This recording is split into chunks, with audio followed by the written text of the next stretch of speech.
I'm late. I had to stop by the Wax Museum again and give the finger to FDR. We know Al-Qaeda, Zawahiri, is supporting the opposition in Syria.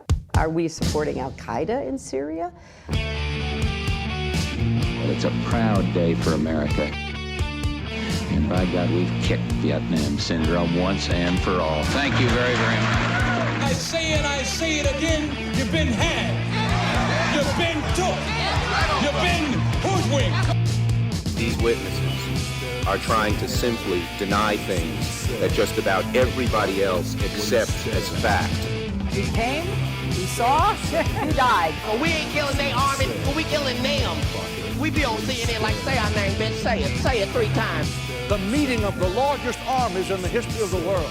Then there's going to be an invasion. All right, you guys, introducing Jacob Hornberger from the Future of Freedom Foundation. He's its founder and president, and he writes every day at fff.org/blog. Welcome back to the show. How you doing? It's an honor and a pleasure to be with you, Scott. Doing fine. Thank you. Great, man. Happy to have you here. Lots of stuff to cover today. First of all, are you running for president as the Libertarian Party candidate or not? Well, let's just say that I'm contemplating the possibility. I've gone to, 7 or 8, 9 state conventions in the spring to kind of get the lay of the land and to deliver a talk on my philosophy. And the title of the talk is Adhering to Principle is Everything. And so I'm contemplating the possibility, to answer your question. All right. Well, can you give us a time frame of when we might expect to find out? No. But I mean, keep in mind that this political cycle where people announce a year or two in advance is a relatively new phenomenon. I mean, by the time January rolls around, everybody's all burnt out and bored and so forth. I mean, when John Kennedy announced for president, he didn't do it till November of the preceding year. That was what was just standard. And so there's really I don't see any reason why any of these candidates are announcing now as compared to November, December, January. There's no reason for it at all. I think people get sick and tired of this kind of endless running for president that goes on in this country. Yeah, well, I agree with that, but I don't know. It seems like all the other candidates are already in it and are running and things like that. So, well, anyway. As you know, timing is extremely important in this game. Yeah. And I'm contemplating the possibility. Like I say, I've been to several state conventions, given talks, interacted with a lot of people, I found it a very rewarding and gratifying process since I started doing that last spring. Mm-hmm. All right, good deal. Now, first of all, let's talk about trade, because I want to talk about immigration, but I also want to talk about trade, and I think trade is more immediately in the news here, and I'm a couple days behind on the news, but you may have seen where Trump was tweeting, "I hereby order American corporations to come home from China, to bring their manufacturing home from China." And then later his staff clarified that, he can't order people to do that. He was just saying that he's ordering them to look into it or something. But anyway, he said, we don't need China. Essentially, they're more harm than good with all the intellectual property they steal and the rest, and that we're better off without them. And they're putting on some new higher tariffs up to 30%. At the same time, he's saying the Federal Reserve better lower interest rates in order to stimulate the economy. At the same time, he's putting on the Smoot-Hawley tariff and trying to grind as much of it as he can to a halt. And I don't know. I just figured I'd let you start talking about that.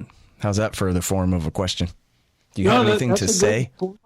A question, because you hit the nail on the head. I mean, this guy's trade war really, I think, says so much about Donald Trump. As I put in my blog post of today on Monday, he is a democratically elected dictator. And now people sometimes think, oh, well, in a democracy, you can't have a dictator because he's democratically elected. But that's not true. You can elect a person and then vest them, or they vest themselves with dictatorial powers. And that's what he's done. And you're absolutely right. When he said that he was ordering everybody, all American businesses, to get out of China and to stop doing business with China, it was out of anger because the Chinese are not bowing to his dictates. And so they're retaliating with tariffs of their own. And so he got angry. And in his peak, he said, man, I'm ordering you guys to get out here. Like he's the commander in chief of the American private sector. Well, he's not. And he's just the duly elected president, but he thinks he's a dictator. And while his staff may have tried to walk that statement back, he didn't. He actually cited the law in 1977 that Congress enacted that delegated unconstitutionally and illegally his power to do this type of thing, as long as he cites the two magic words, national security. And Trump even said that. He says, look at this law. I do have the authority to do this. Well, this is classic dictatorial conduct, and it's not the only time he's done it. Notice that he just raises these tariffs. He started this entire trade war, Scott, on his own. Now, we live in a governmental system, where Congress enacts the laws. That's the way it was intended to be, including tax laws. And a tariff is a tax on the American people. It's a sales tax on imported goods. And he didn't go to Congress and say, hey, would you pass this law imposing tariffs on the American people? He just unilaterally does it himself. He does the same thing with sanctions and embargoes like on Iran and North Korea. This man is showing how far this country has gone in the direction of dictatorial conduct. Yeah, but he's going to save our economy. Or maybe. It's interesting you say that, because that concept that the president's job is to manage the economy is so ingrained in both Democrats and Republicans. Now, notice the Democratic response to this, especially among the presidential candidates. You don't see them really going after him on this trade war. I mean, they may throw a little barb here and a little barb there, but they're not going at him at a liberty level, a fundamental level that says Americans have a right to travel wherever they want and trade with whomever they want. That's the essence of a free society, which necessarily means unilateral free trade. Liberate the American people to travel and trade wherever they want. Well, Trump is over here saying, well, I have the job as president to be the elected representative of American businesses. Well, who elected him to be an agent of businesses doing business overseas? Nobody elected him to do that. But that's the mindset of both he and Republicans and Democrats. So the Democrats are sitting back saying, oh, wow, the economy's starting to falter here. And they're taking the position now that they would be better managers of the economy than Trump. And Trump's getting desperate because he sees that a recession is on the horizon here.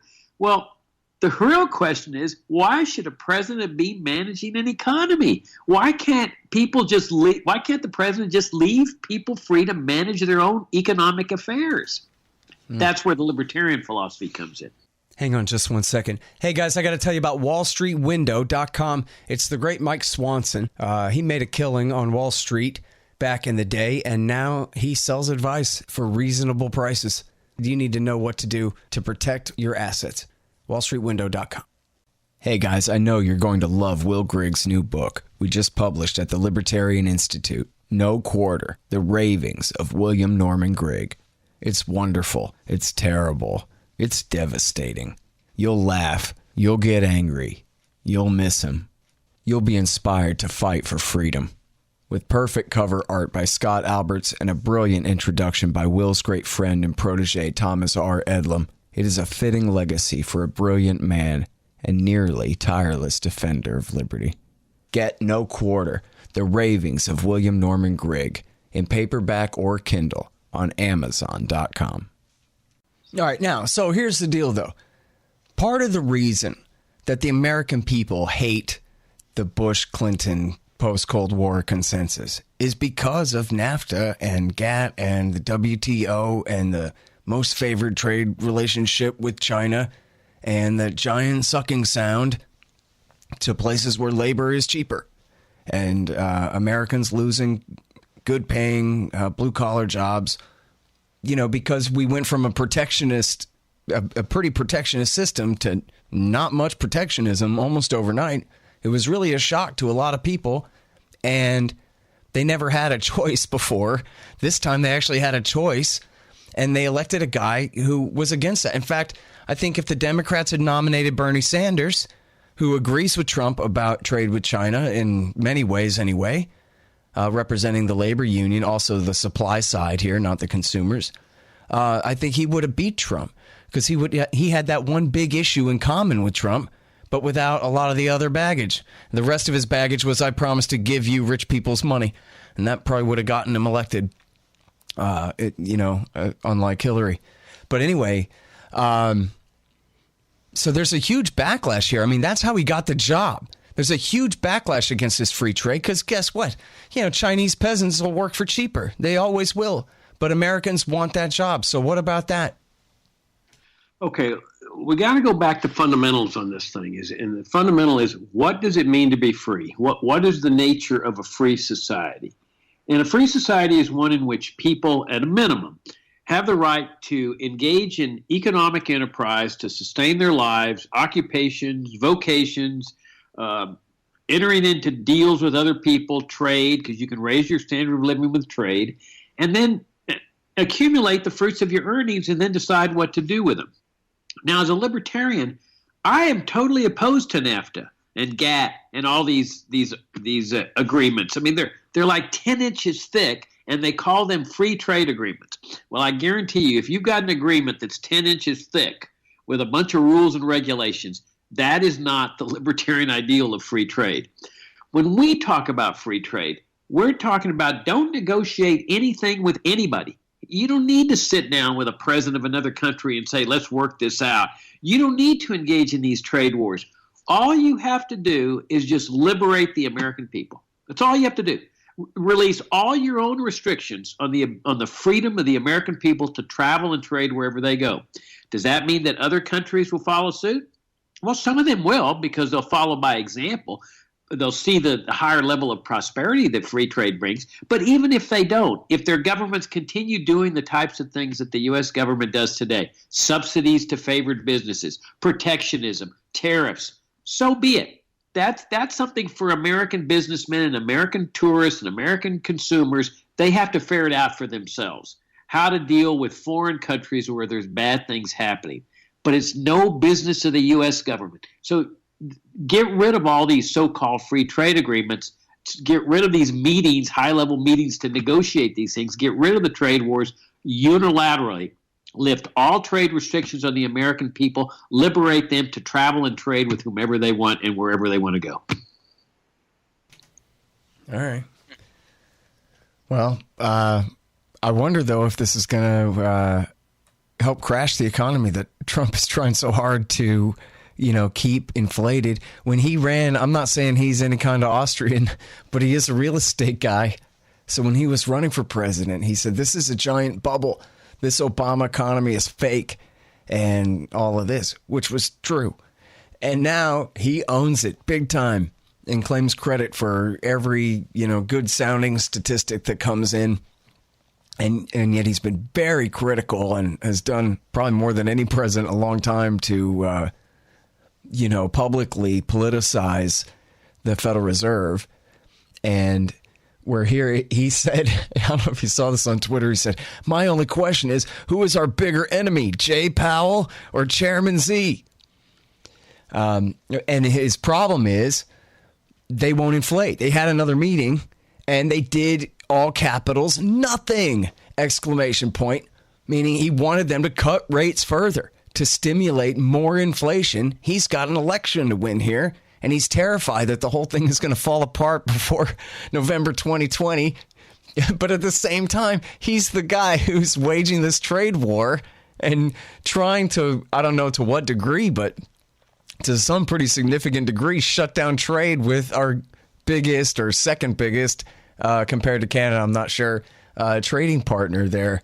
So I don't know. You got any predictions? Oh, it's fascinating that remember, for the first 2 years, all we've heard from Trump and his supporters is that he is responsible for this great economy, the stock market soaring, unemployment rate down, that isn't he a great manager of the economy? Then he starts his trade war with China, And I'm sure he thought of that it was going to be over in about 2 weeks, that the Chinese were just going to buckle, and which was sort of what the Mexicans did when they renegotiated NAFTA, which turned out to be not much different from NAFTA itself, the new agreement. I think he thought the Chinese were going to do the same thing, and he was going to look like this hero.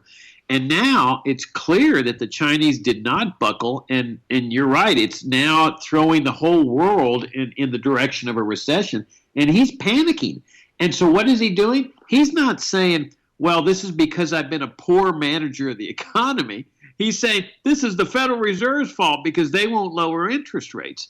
And what he wants them to do is what presidents have wanted them to do since the Fed was established in 1913, and that is inflate these bubbles to create artificial prosperity. And that's what the Fed's been doing for the last 10 years since the big crash in 2008. They've been inflating this bubble. That's what brings these booms and the busts. It has nothing to do with free enterprise and everything to do with Federal Reserve policy. And yeah, Trump's politicizing it. Now, we're told that the Fed is independent, but we know that's not nonsense. Everybody in Washington succumbs to political pressure. And so the Fed now is starting to really inflate this bubble even more. So we've got this situation, as you point out. He's got his variation of the Smoot-Hawley tariff, which was enacted in the midst of the Great Depression, which made the Depression even worse. So we've got this trade war at the same time that it looks like a recession might be on the horizon based on what they call the inverted yield curve in bond sales. And then he's over there asking the Fed, keep inflating. And by the way, let me keep spending money. I mean, he just made a deal with the Democrats to lift the debt ceiling again, enabling the government to spend $1 trillion more every year.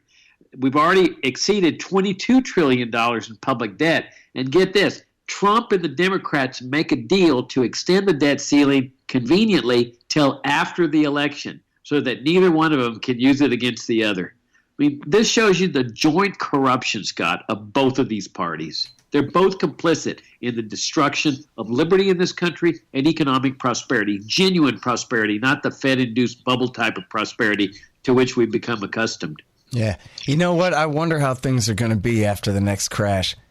I don't know. It seems like people keep saying that, the next one will be the worst one of all or something like that. But I've heard that before. But it does seem to be that they get worse and worse if you look at, say, 88, 92, 99, 08. They do seem to be more and more disruptive. And then you look at the amount of money that they've created and the amount of intervention that they did after 08 here to see what the real correction and unraveling of all of that looks like is I don't know, beyond my immediate imagination, but I'm betting it's going to be pretty ugly. Yeah, that's an interesting point. I mean, they are bigger and bigger, and because what they do is they encourage malinvestment. They artificially lower interest rates. So a business is going to say, hey, wow, business is booming. Interest rates are low. I'm going to go out and expand my business. But then as the reality starts to set in, after the business has incurred a bunch of debt, and he realizes, gosh, there really isn't enough consumer demand to sustain this, that's when the recession hits. That's when the shakeout starts. And they never want that shakeout to start because, that's bad for political business. So they start inflating again. And so you get this malinvestment piled on malinvestment. And what I said many, many years ago is that, we've seen various sectors that bear the brunt of this in a big way. Like last time it was the housing market. That the value of everybody's houses just cratered nationwide. And sometimes it hits the stock market. But the prospect that I've raised many years ago is what happens if one of these days the sector that gets hit is the banking sector? Now, the FDIC has enough money to take care of 3 or 4, maybe 10 or 20 bank failures. But what if there's an industry-wide banking collapse? Where's the FDIC going to get the money to cover everybody's insurance? And notice that they keep raising the insurance. It started out as, $10,000, then $50,000, $100,000. I think it's $250,000 now, maybe more. And it's all with this notion of, oh, don't worry, we can cover you. Everything's fine. Well, they can if there's a few banks that go under. But if there's a nationwide banking collapse, what are they going to do? Tax everybody in order to give everybody their money back? So I think that's a possibility. And if a bad one comes, and I'm not here, saying a predictor of doom, but I know that the Great Depression hit. And if a bad one were to come, what people have to anticipate is that this government's going to be very, very vicious. All governments are to get their money. And the government's going to want money, even in the Depression. And so in the 30s, President Roosevelt actually nationalized gold. This had been the official money of the American people under the Constitution for over 100 years. And he just said, I don't need to go through a constitutional amendment. This is an emergency. I'm taking everybody's gold from them. And he made it a felony offense. Everybody had to go to the banks and turn in their gold. Well, over in Argentina, when this happened, the president of Argentina seized everybody's 401k and retirement accounts and replaced them with government bonds. And I think that is a likely possibility if there really is a big recession in this country, the seizure of people's retirement accounts and their replacement with bonds, because that's exactly what the Roosevelt administration did with gold. Crazy, man. I guess Hummel and Henderson, they say that if it comes to, total, massive inflation, destruction of the currency, in order to prop things up, that instead they'll just repudiate the debt before they completely inflate the dollar out of existence. They'll prop it up by just screwing every bondholder, which I think is probably the best solution. If people invest in government, they deserve what they get. Although I guess if you're saying the government just took their gold and replaced it with a bond, and although that was back then, but I hear you. I can't imagine them just outright repudiation. My feeling is that they would inflate, because the inflation is repudiation. I mean, it's paying people back in debased dollars. But the average Joe Blow American doesn't realize that the government's doing it. And so he sees prices rise and he starts blaming it on profiteers and price gougers. And he has no idea that this is what happens when the government debases the currency. And let's face it, they've already destroyed the currency. I mean, there used to be still silver dimes and silver quarters circulating in this country, but they inflated the bad currency to such an extent that those went out of circulation a long time ago. So they've been playing this game for decades. Both parties have. It's not just Trump. People keep going after Trump, but it's really not a Trump issue. It's a systemic issue. It's something that both Democrats and Republicans have done by creating a central bank, the Federal Reserve. Remember, America lived without a central bank for over 100 years. They went to a paper money standard, which was contrary to what our country had. They went to the income tax. They went to all these statist programs, the welfare state, the national security state. And now they're spending out the gazoo, and they're really sending our nation into bankruptcy. And along with these dictatorial powers that they vest in the president, that have really changed the character of American life. They changed the governmental system, and that changed the society itself. Yeah, now, so let's talk about this immigration piece that you wrote earlier. This is something that divides libertarians a lot. But you have this one particular great paragraph I wanted to highlight here, where you talk about, there's a reason that libertarian advocates of immigration controls never mention the problem of enforcement. And then you go on to cite a lot of, not just the current crisis with, the massive number of people being held in these temporary prisons and all of this stuff, but all of the rest of enforcement that comes with living inside the Constitution-free zone of the 100-mile, which anyone can just type that in and look at the ACLU map there. It includes both coasts, or all three coasts too, and a 100-mile buffer zone in from Mexico and Canada. It happens to encompass about somewhere between 2/3 and 3/4 of the population of the United States of America live inside this Constitution-free zone, where in the name of immigration enforcement, the National Police Force can run roughshod over the constitutional rights of all of us. And anyway, you elaborate here in this article real well, and it really brings home the idea. And why should libertarians especially be the ones to fall for this? That somehow, your opinion about what the law should be is a magic wish that's just going to make everything fine rather than just giving a bunch of cops an excuse to hurt people. Yeah, it's a police state that they've enacted, an immigration police state. And this is what libertarians who support the idea of immigration controls never address. And I underline the word never, that they come up with these esoteric arguments as to why libertarians should join up with the Democrats and the Republicans and support immigration controls. But the central core principle of libertarianism, as you know, is the non-aggression principle. It says that people should be free to live their lives any way they want, so long as they're not initiating force or fraud against another person. So the mere act of crossing a border on a government road or a government bridge doesn't violate anyone's rights. I mean, people cross the Potomac River, which is the border between Maryland and Virginia, every day. When they cross that border, they're not violating anyone's rights. And the same applies to an international border. When somebody crosses an international bridge, he's not violating anyone's rights.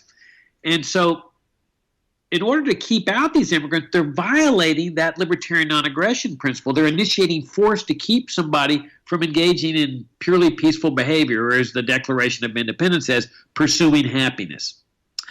But people, if they just issue the law that says no entry allowed without permission, nobody would obey it. And because that's just not the way life works. People cross borders to go seek a better life, make money, improve themselves, pursue happiness. So they have to enact these enforcement measures that increasingly fail. And so they have to finally get to a point where they've enacted a police state. And that's what they've done, Scott, in the American Southwest. As you know, I grew up down there. I grew up in Laredo. I saw this police state firsthand. I mean, I grew up on a farm on the Rio Grande.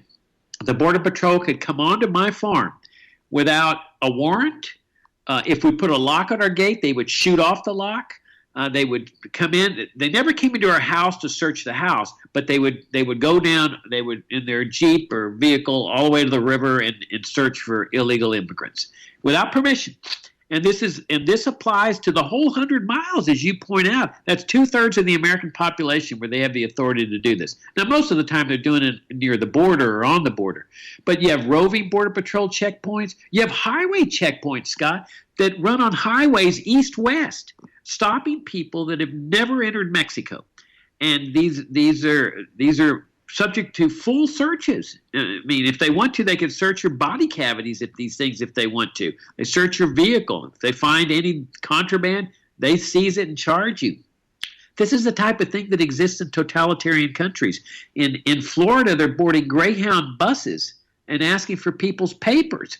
And if somebody's dark-skinned and doesn't speak English well, like in my hometown, 20% of the population doesn't speak or write English. At least that's the way it was when I was there some 40 years ago. Well, those people have to carry their papers whenever they're leaving Laredo to show that they're American citizens. That's not a free country. That's a police state, and that's what this socialist system does. And immigration controls is a socialist system. It's based on the principle of central planning, where government officials are centrally planning the movements of millions of people in a very complex labor market. So that's why you have this chaos and this crisis. You have thousands of people packed up at the border trying to get in. Meanwhile, you got farms in the United States where the farmers are letting their crops rot in the fields because they can't get the people to pick the crops. That's what socialism does. It produces what Ludwig von Mises called planned chaos. There's only one solution to it, and that's open borders. Nothing else is going to work. And you know, people get shocked and say, well, Jacob, that's a radical idea. Well, it may be a radical idea, but it's the only idea that works. There's nothing else that works except the free market. Okay, except here's the thing of it. There's so many. We're not talking about individuals and, you know, husbands taking their wives and children and getting on the boat or hiking and whatever, kind of sort of a few at a time. We're talking about mass immigration. And so, you know, in a sense, it's not really violence, but it's kind of coercion. It's kind of force. If all of a sudden in your neighborhood there are, or your part of town or whatever, there are tens of thousands of new people who are coming and whatever. I don't know. People react against it. I don't give a crap. But anyway, you know that it's a problem. from the point of view of a hell of a lot of people who are reacting against it and are hiring the government to protect them from it. So, I mean, is there a point where, even if it is all Hillary Clinton and Barack Obama's fault, where enough of the population of Honduras just wants to all move to Texas, where maybe they can't? Half of Honduras can come here, but not the whole country, or I don't know. Well, you're right to point out that foreign interventionism is a primary cause of immigration to the United States. The United States the U.S. government has initiated coups and revolutions and other acts of violence in Latin America that has just turned these regimes into cauldrons of anger, rage, hatred, violence, shootings, and then there's the drug war that does the same thing.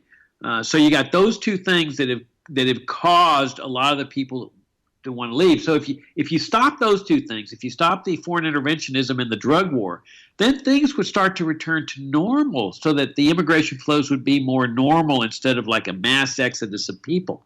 But even that, even if we have those kind of programs and there's a lot of people coming, the idea that everybody's going to come to the United States is really fallacious. The reason is because it is extremely difficult for a person, emotionally and financially, to just pick up stakes from a country that he's living in, that he's accustomed to, the language, his friends, his family. It really is a rare kind of person that says, I'm going to leave it all and I'm going to come to the United States. And those are the people that really turn out to bring this vitality and this energy. I mean, they're sort of like God's gift to a society. But you have to rely on laws of supply and demand to regulate this. And this is what people forget. You know, for example, in California is a nice place to live. I mean, it's a beautiful state, beautiful scenery, mountains, oceans, and so forth. Why doesn't everybody suddenly move to California? Well, because it's extremely expensive to live in California. You know, the cost of living is higher, the taxes are higher. People are actually moving out of California and moving to Las Vegas right now because they're selling their houses at a high price and they're getting the same house at a third the price in Las Vegas. This is the laws of supply and demand. We notice we don't have any restrictions on Americans to move wherever they want. Theoretically, every single American today could decide to move to New York City. Okay? I mean, I think we'd all agree that New York City is a pretty overcrowded place. Well, since that danger exists, should we enact immigration controls prohibiting Americans from moving to New York City? Of course not. The laws of supply and demand take care of this. It's extremely expensive to live in New York City. So most Americans are going to say, well, no, I think I'll just stay here in Montgomery, Alabama, or Charleston, South Carolina, or Dallas, Texas, because I like it here, even though New York has a lot of nice things to go visit. So that's the same principle internationally. It works on a country. As people start coming in, prices start rising, the price of housing, the price of everything, and then that discourages others from coming. Now, you're right, though. Culturally, people don't like change. Many people don't like change. I mean, I like change, but you know, they see an influx of Hispanics into a community, and they think, oh my gosh, this is changing the nature of our community. There's signs in Spanish and so forth. Well, that's what comes with a genuinely free society. It's that diversity, that change.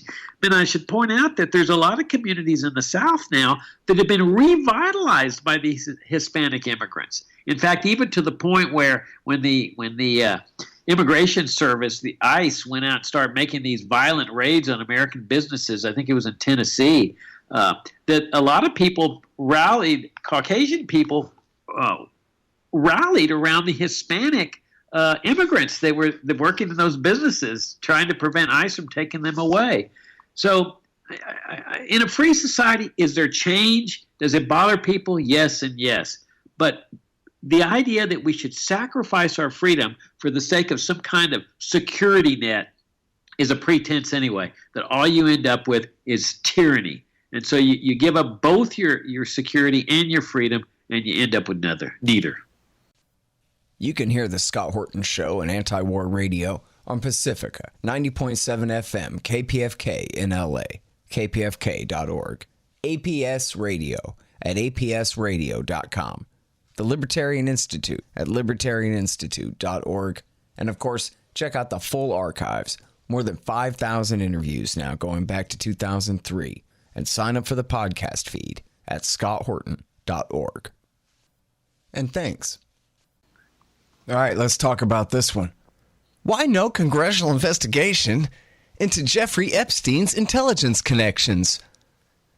What an obvious and yet unique question. Jacob Hornberger? Yeah, it's a fascinating case. And I know, there's been a bunch of conspiracy ideas, theories, and so forth that have been going on around his death. But the one that I focus on is the statement by Acosta, the assistant U.S. attorney, who cut the deal. It was a sweetheart deal. I mean, this guy was charged with federal trafficking of underage girls. And he ends up with this sweetheart deal where the feds agree not to prosecute him, which was shocking, and he pleads guilty to a state charge of soliciting a prostitute, which was really an insult against the underage women that he was bringing into his fold. And then they put him in a local jail where they let him out every day to go conduct business, and then he comes back and spends the night. This went on for about a year. Well, when everything hit the fan about this agreement just recently, they were asking Acosta about why did this agreement come into existence, and he made this very cryptic remark, supposedly. He said something about, well, there was an intelligence factor involved here. Words to that effect, referring to some intelligence agency or intelligence force or whatever. So we don't really know exactly what he meant, but it was such an intriguing remark that my question is, why isn't Congress investigating this? Because the implication is that some intelligence force brought pressure to bear on Acosta to drop the federal charges and let the guy have this sweetheart deal at the state level.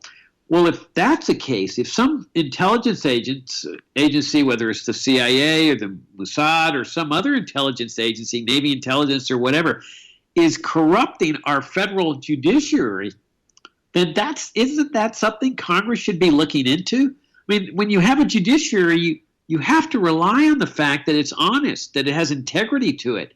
But if some intelligence force is able to influence them in some corrupt way, that's something the American people are entitled to find out. So I wrote that article saying, why isn't Congress investigating this? Now, this is totally separate and independent of how he died and what he was doing with these girls and the lawsuits that the women are now bringing.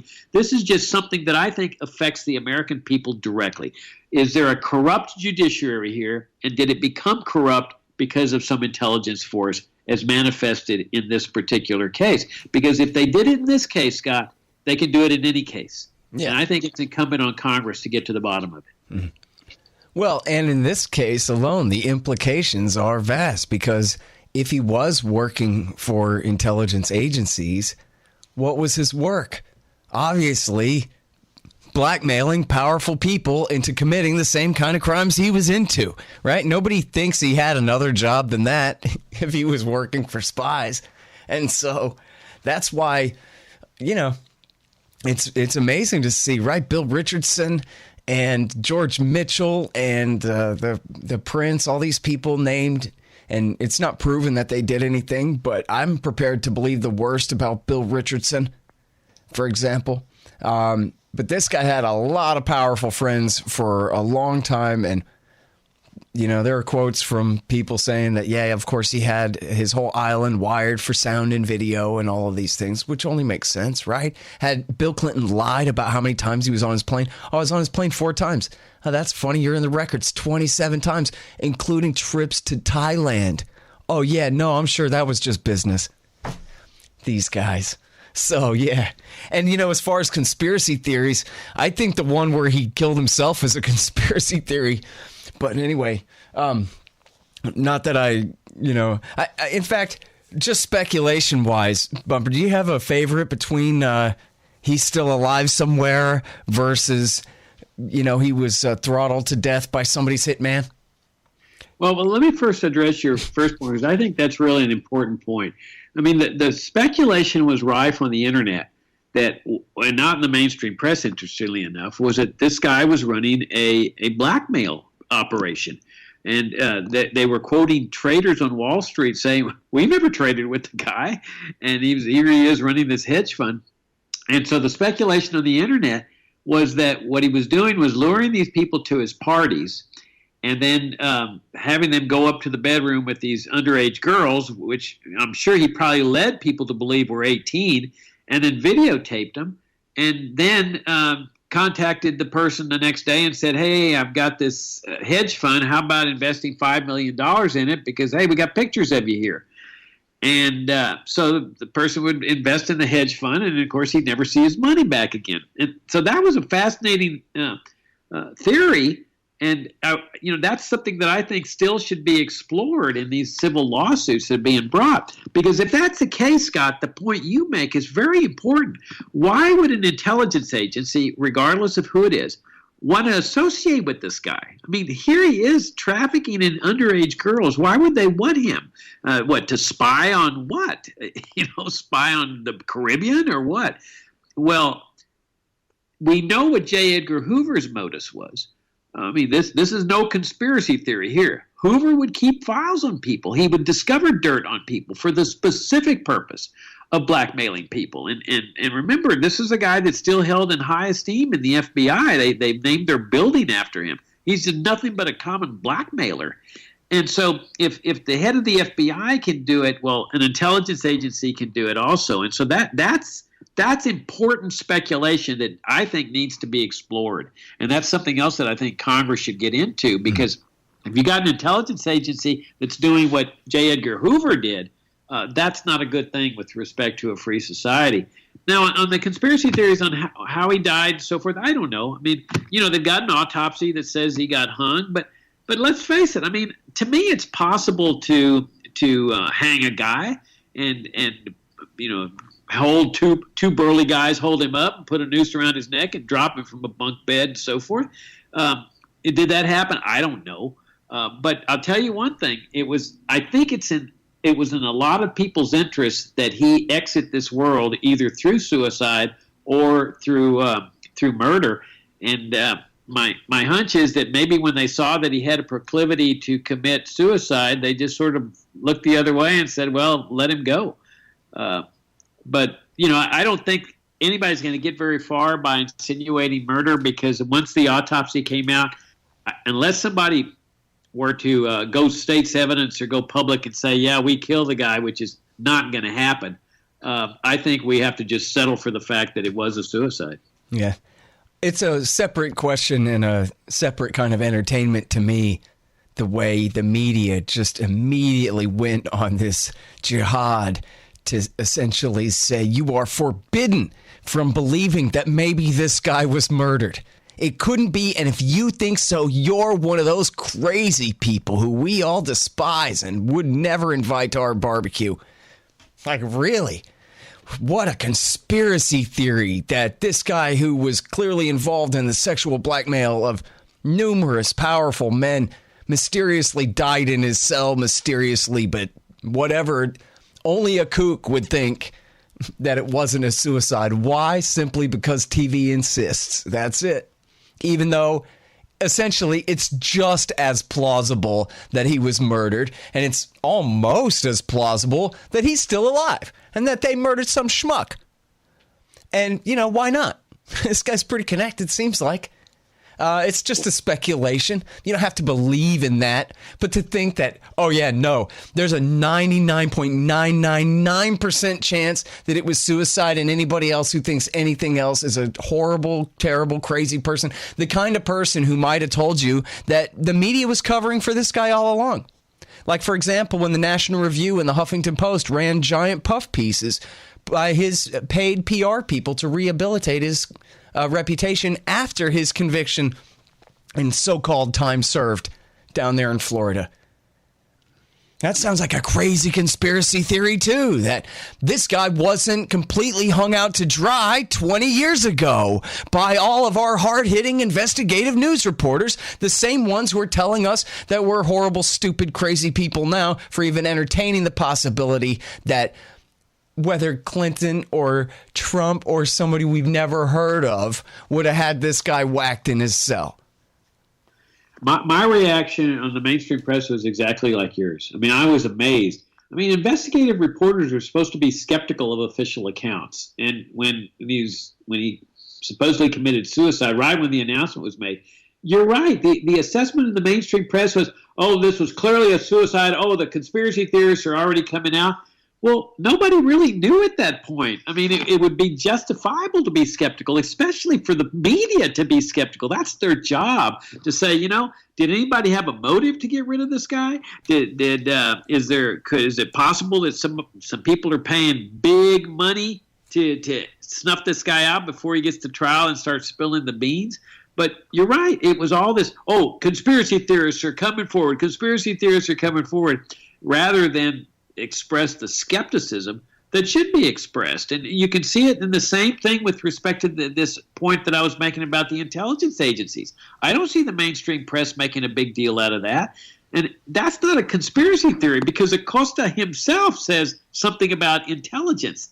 That's something that all they got to do is subpoena him and say, what did you mean by this? And who told you that intelligence had an interest in how this thing is resolved? And then he says, well, somebody told me this. All right, subpoena him until you get to the bottom of this. But I don't see the mainstream press talking about this at all.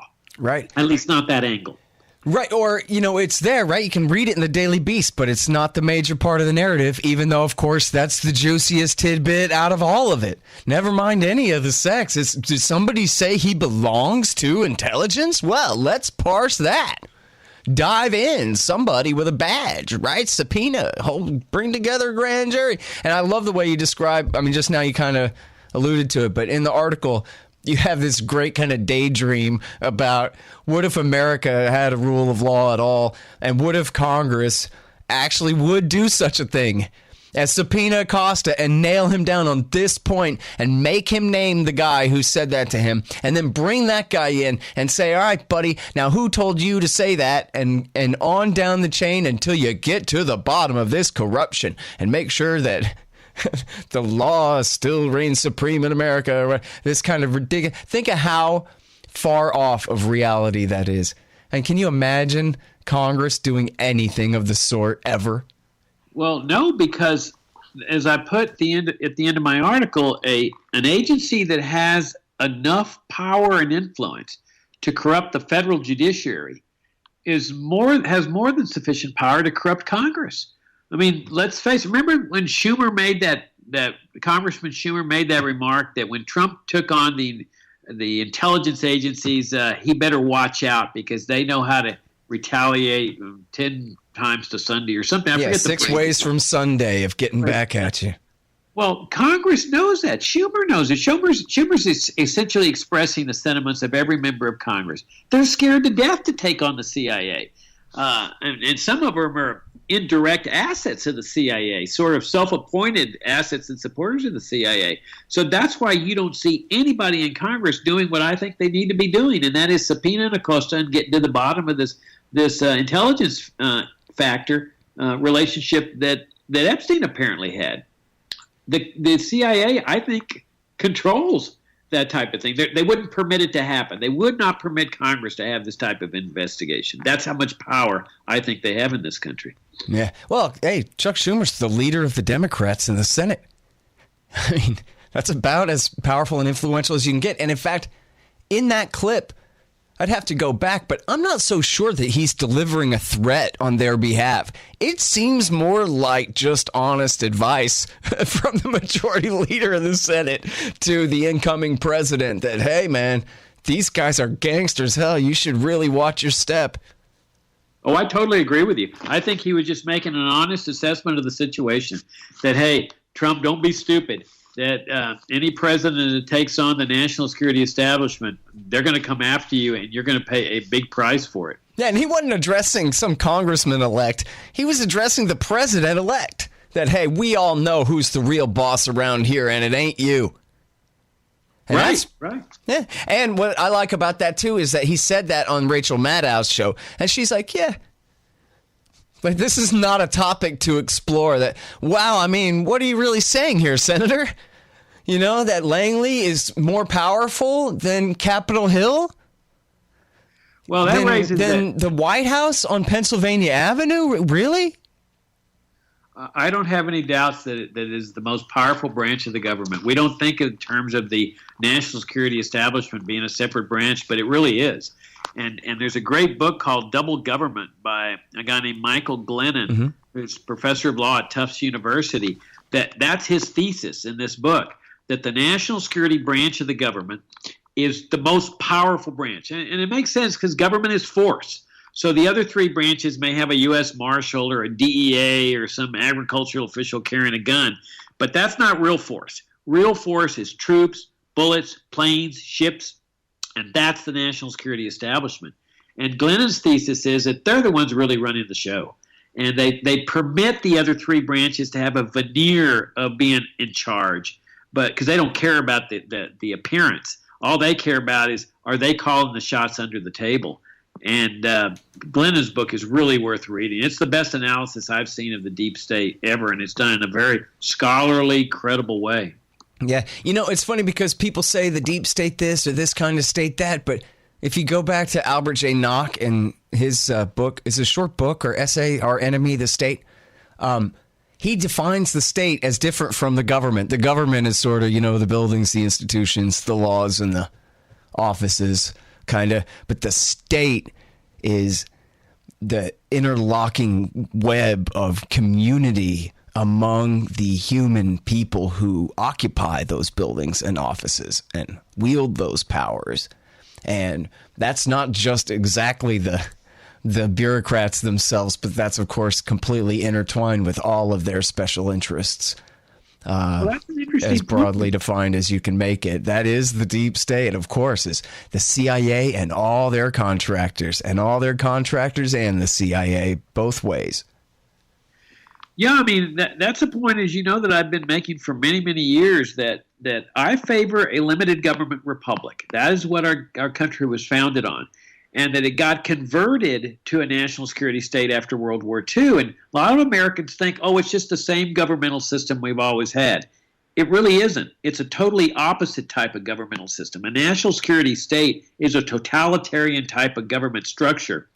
And it is the opposite of a limited government republic. And so we've ended up with a government with the power to assassinate people, including Americans, torture people, including Americans, indefinite detention, secret prison camps, coups, alliance with the dictatorial regimes. This was no part of the governmental system on which America was founded. So what I say is just dismantle this thing and restore a limited government republic to our land. It's a necessary prerequisite to being free. Now, does that scare people? Oh, yeah, because they've all grown up with the CIA and the NSA and the Pentagon. They think, oh, everybody's coming to get us, and I want to be kept safe. And it's a classic case of trading liberty for the pretense of security. Because what ends up happening is you end up not only with a tyrannical government with these omnipotent powers like assassination and torture and so forth, but you've given up both your freedom and your security. You end up with neither. Yeah, well, and that's where we are right now. Exactly. All right, you guys, that's Jacob Hornberger. He may or may not be running for the candidacy of the Libertarian Party for President of the United States next year. And I guess we'll find out at some point. He's also the founder, the president of the Future Freedom Foundation. And he's written 10,000 articles up there, maybe 20,000 since like 1989, I think. FFF.org/blog. Thanks very much, sir. Oh, Scott, it's always an honor and a pleasure. Thank you very much, and thank you for your kind words. I really appreciate it. And if anybody wants to learn more, come to FFF.org. We've got a free daily publication that we strive to make the best libertarian commentary page on the internet, and that's at FFF.org. Absolutely. And you can subscribe, too, to the Future Freedom. It's just called the Future Freedom now. The monthly. That's our monthly journal. That costs $25 or $15 for the email version, and then you can also send us a donation, because that's what, of course, how we survive is we live off the donations that people send us. Yeah. So thank you, Scott. We're very, very appreciative for every time you have me on the show. I'm honored and grateful. All right, good deal. Good to talk to you again. Okay. Thanks a lot. Bye-bye. All right, you guys, that's fff.org. All right, y'all, thanks. Find me at libertarianinstitute.org, at scotthorton.org, antiwar.com, and reddit.com/Scott Horton Show. Oh, yeah, and read my book, Fool's Errand, Timed and the War in Afghanistan, at foolserrand.us.